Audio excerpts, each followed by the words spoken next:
Baka sir, ito yung papakita ko sa inyo sa ADV 160, saka PCX 160 pag na-encounter nyo to. Mabilis lang. Okay, huwag mo nalagay yan. Okay, pag ginagayon nyo, nagpipindot naman, minsan pag pinipindot nyo, kumukurap lang ng konti, parang nalolobat na ganun mga sir.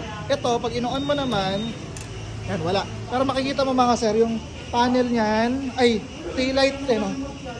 Kumukurap-kurap. Ayun, no? Okay.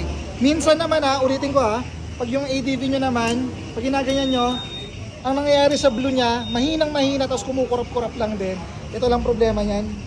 Hanapin nyo tong ground. Nasa kanang side ng ADV. Hanapan nyo lang yung ground na yan. Kuha kayo ng makapal na wire. Dagdagan nyo ng ground. Ipit nyo lang doon.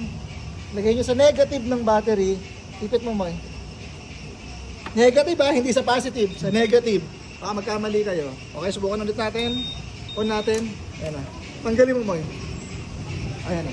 Balik problema ulit yan. Ayan na. Balik mo mo. So, yun lang yung solution dyan mga sir. Dagdag kayo ng ground. Kasi kinakalawang yun. 160 ADV PCX 160.